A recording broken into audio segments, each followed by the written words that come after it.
What's good, y'all? It's Pod.cannion, and I'm back with another reaction video. We got another Xevi video, and this is how Ynw Melly got away with it. I pray they're my real friends. If not, I'm Ynw Melly. So did he actually get away with it, or is the court case still going on? That's one thing that I'm trying to figure out now. Because I know with one trial, it was a mistrial, but don't you got to run it back? But man, we gonna see, because I know he gonna give us the inside scoop. So subscribe, you want to see me again. Appreciate y'all rock with me, because y'all are the goats. All we do is chill over here, you know what I'm saying? So if y'all want to see me again, subscribe. And with that being said, let's watch the video. The Ynw Melly case is a weird one. As some of you may know, 5 years ago today, he was locked up for two of his best friends. Now, the evidence against him is astonishing. But he's gonna get away with it. Now, I know what you're thinking. Well, if he's gonna get away with it, then why is he still in jail? Yes, he is still in jail, by the way. Well, because Ynw Melly had a problem. The police also know he's gonna get away with it, so they decided, why don't we just keep him for as long as we can? And it all started way back when Ynw Melly was about 16. He didn't like some of his classmates, so he at them. The police arrest him, but it's only for a year because he's still 16. Now, why I mention this is because when you're on the police's list, it's hard to get off. He gets out on probation, which basically means a judge can send you back to jail if you do something that they don't like. He goes back to jail. Ynw Melly said, why? The judge said, you rapping now, huh? He said, yup. The judge said, well, I don't like your songs. And this is where things take a turn. See, Ynw Melly was making music and he was popping off. Because frankly, to be honest, Ynw Melly does have a gift for music. His first few songs are already hitting charts. But this was a bad thing because again, he caught the attention of his judge. His judge said, you talk about in your songs, I'm sending you back. Which brings back the whole debate of should rap lyrics be used in the court of law. A lot of states refuse to use rap lyrics or music in general in the court of law because it can be discriminatory. Well, it is discriminatory. Because of the neighborhoods rap music tends to come from, certain things will be rapped about. And those things, well, usually are illegal. And courts usually use the lyrics to say, this person is bad, so send him to jail. So same thing happens to Ynw Melly, and if you're keeping track, this is the second time he's in jail. But this time he has a big buzz behind him. So everyone's saying, free him, you're locking him up because of rap lyrics. The court's like, damn. So they let him go. And then they arrest him again for having on him. And like I told you before, when you're on the police's list, it's hard to get off. But they let him go again because at this point he has good lawyers, he has a record label, they don't want their star to, be in jail. They want to make money. And it's at this point he's free to go, he gets out for the third time, it's time to be a star. Until the fourth time he gets arrested. But this time things are a little more serious. See, he finishes recording a song with Kanye West called Mixed Personalities. The song becomes huge. It's Kanye West. Well, 2019, 2020 Kanye West. He's flying. People listening to his original songs, they saying, damn, them boys snapping. Ynw Melly like, yeah. The police go, yeah. You think you can rap about whatever you want now? You think you bad? Ynw Melly said, like Michael Jackson. Ynw Melly's lawyers slide in and go, hee hee. Now turn around, you ain't never arresting him again unless he makes a colossal mistake. He makes a colossal mistake. See, I forgot to tell you something. While Ynw Melly is rising, I'm just gonna call him Melly from now on. While Melly is rising, he's also rising with 3 other people in his Ynw crew. All his best friends. There's Sack Chaser, there's Xevi, and there's Bortland. And they make music too. But one day, Bortland pulls up to the hospital and says, oh my gosh, they just 2 of my friends, Sack Chaser and Xevi. Melly's not there. The police show up and go, wait a second, ain't this the Ynw crew? Where Melly at? Bortland goes, I don't know. The police are like, that's a little suspicious, but tell us what happened. So according to Bortland, they were driving around and suddenly some dudes start at them. Since Sack Chaser and Xevi were on the right side of the car, I need you to listen closely. They were the ones that were Melly and Bortland were on the left side of the car. Now at this point is the obvious question. Okay, so where is Melly? The police had the same question. So they call up Sack Chaser and Xevi's roommate. They say, yo, where's Melly? Do you know? The roommate goes, no, actually I don't. The police go, okay, well, we found out that you were there. The roommate goes, oh yeah, But he still says he doesn't know where Melly was because Melly got in a separate car from his friends. The police say, okay, bet. They get surveillance footage of the last time all the YNW members were together and alive, and they all walk into the same car. Melly walks in as well. In those positions, remember, Sack Chaser Juvie on the right, Melly and Bortland on the left. The police look at the roommate and they go, well, he was in the same car. The roommate goes, oh yeah! So at this point, the police were like, okay. He's doing that because obviously, you know, he's only going to say as much as he needs to, not to over-incriminate himself, even if he is innocent. Are lying, something's going on. And this is how police investigations usually go. The more evidence you start finding, the more liberties you're granted by the state. Let me explain. They couldn't just walk over to Melly and say, you're suspicious, we're gonna arrest you, especially since he has pretty good lawyers, so they need to get the courts on their side. They say, okay, Melly was in the car with him, everybody's lying about it. Now, let's track their phone. So they track Melly's phone at the time his friends got, and remember I told you Melly's friend Bortland said they drove around, they got at, and they went to the hospital. Well, he missed a couple steps. See, they drove around past the hospital and went into the woods. Well, it wasn't the woods, but it was like a deserted area. Remember, they're tracking Melly's phone. He's with the rest of the YNW members. The phone tracking then shows them drive back from the secluded area, dropping Melly off, and then driving to the hospital. It's kind of looking like he did it, right? Well, here's the thing about court cases. You always need more. So they went to the area they claimed they got at. Everybody's like, I didn't hear nothing. They got a canine to look around for shell casings. The canine's like, I ain't seen nothing. So they drive to the secluded area. They said, canine, you see some? He said, oh, I see some. The canine found shell casings and they matched what?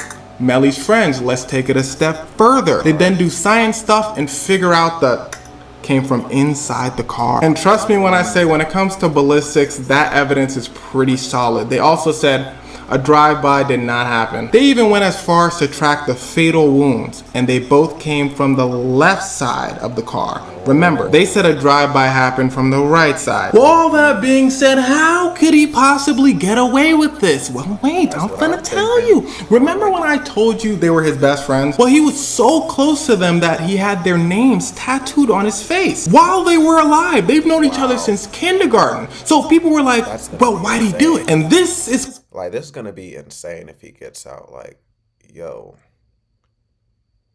bro. Motive. A motive is very important when it comes to court cases. You gotta know why somebody would do something, or at a certain point, it's just we can make anything up, right? The police were like, well, have you heard his lyrics? People were like, we need a reason why he might have done it. The police were like, that's a good question. So they bring Melly in. They say, Mr. Demon. He said it's pronounced Demon. His last name is Demons. D-E-M-O-N-S. Do with that information what you will. They said, why'd you do it? He said, do what? They said, you know what? He said, I don't. They said, damn. They went to his friend. They said, why'd you do it? He said, do what? They said, you know what? He said, I don't. They said, damn. But the police decided to hold him there because they found on him. A month later, they were able to put all the evidence together and they said, okay, we're charging you for your friends. Now, this seems a little weird, right? Keeping someone in jail for a minor charge while you try to gather evidence for a larger charge. Well, this happens all the time in the court system where police toe the line of what's legal and not legal. When they go too far in illegal and they get caught, there's usually a mistrial, meaning the person's free to go. This toes the line a little bit. Let's see if they toe the line further. The court said to the police, well, did you find out why he might have done it? The police said, The court said, okay. Did you find the he used? The police said, The courts go, are you guys stupid? The police go, it's hard. The police said, what about all the other stuff we found? The court said, y'all are stupid. Because you see, while all the evidence they found really points to Melly being guilty, people need to hear why and they need to see the weapon. Those are like two bread and butter things for courts. So the police ask for more time to toe the line. They start roughing up Melly in jail, treating him really poorly. So hopefully he'll crack. He's silent. They say Melly was gonna escape, so we need to lock him up for more years. His lawyers are like, that doesn't make sense. We know you guys have nothing. we're waiting for a trial. And at this point, it's been years. They're keeping him in solitary confinement, all that. His lawyer's like, okay, you guys need to let him go. The police said, no, we're still looking. So a judge slides in and says, okay, it's gone too far. It's been years. All right, you got to do a trial. And you know that feeling when you walk into school and you know you didn't do your homework? That must have been how the prosecutors felt. They presented all that evidence I told you in the beginning of the video. The jury's like, oh, Melly did it. Melly's lawyer walks up and says, why? The prosecutors were like, because he's bad. Let me show you some of his songs. Everyone's like, ooh. Melly's lawyer was like, well, jury, do you have any doubts? Is there reasonable doubt? The jury is like, I mean, a little bit. And how the court systems go is if you're gonna send someone to jail for the rest of their life, you have to be sure. On top of that, the police were proven to be so shady during the case that it was not a good look for them. At one point, the lead detective asked one of his colleagues to lie for him while the assistant state attorney was there because they feel like they're on the same team. We're all trying to get him in jail. Let's just say. The lead detective asked his colleague to lie because he illegally took Melly's mom's phone and blah, blah, blah, blah, blah. Wow. The assistant state attorney shows up to trial and says he lied. The lead detective was like, now, wait a second. You snitching, girl? She said, yes. I thought we was on the same side. She said, I quit because I don't work with liars. And remember when I told you about that line? Well, now they started really tipping over. So the jury is like, ooh, no. It's obvious police don't have anything and they're willing to break the law. So how far have they gone? Have they lied to me about all the other evidence? The jury doesn't know. So they deliberate. 8 people say, I think he did it. 4 people say, I don't think he did. This resulted in a hung jury, meaning they couldn't figure out if he did it or not. The judge says, all right, mistrial. Melly's team goes, yeah. The prosecutor goes, what you cheering for? It's not over. Melly's team goes, let it go. The prosecutors go, no, redo. So they ask for appeal, basically saying, let's do the trial over again. They want to bring in a bunch of evidence, showing his songs, showing a documentary about him where he says, I love. But in that documentary, he's also with all his best friends and they all look really close. The judge was like to the prosecutor, you guys sound really confused. The prosecutors were like, no, if you look at the end of the video, it says Melly was in the car. And if he was in the car, that means he might have done it. The judge was like, you can't use any of that. So the prosecutors were like, yes, we can. We appeal that too. Melly's lawyer was like, no, we appeal your appeal. So the trial turns into a mess. If you didn't understand anything I said there, don't worry about it. Just know it's chaos. But that works for the prosecutor. The main thing I wanted to know was the reason, and because they don't have the reason, that's probably the main reason that this ain't gonna go nowhere. But I hope if Melly does have a career after this, I'm able to figure this out, you know. People that want to keep Melly in jail because while they figure this chaos out, Melly sits in a jail cell. So Melly's lawyers were like, it's been 5 years. You need to let him go. Or at least start another trial right now. The courts say, we're thinking about it. It takes them 6 months to think about it, and then they decide we're gonna do another trial for next year. Now, at this point, it's insanely unethical. No matter if you think he did it or not, the court systems rely on innocent until proven guilty. So technically, he's an innocent man that has been in jail for 6 years.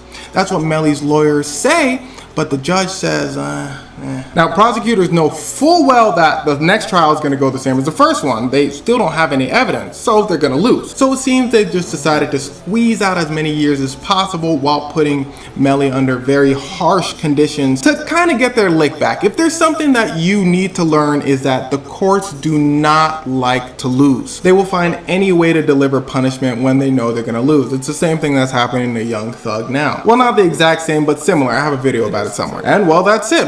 Ynw Melly will be released, but only when the courts feel like it. Yep, that sounds about right. That definitely sounds about right for sure. Yeah, Xevi's, that was a good video, I can't lie.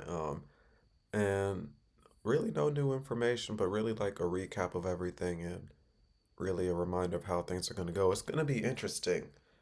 He has both of the people that suspectedly, you know what I'm saying, he killed and definitely have passed away on his forehead. Or is he going to cross out those names? Will that be part of the reason? I don't get why he would do that. And especially with a documentary that the prosecutors try to use like against him and it shows just how close he was to them. That is interesting. That's like that's a story people really want to hear. That's a story I want to hear for real, for real. That would be crazy. Dang, I just can't imagine some shit like that. But hey, if y'all like the video, subscribe if you want to see me again. Because all we do is chill over here. With that being said, y'all be great, y'all be safe, and I'll catch you on the next video.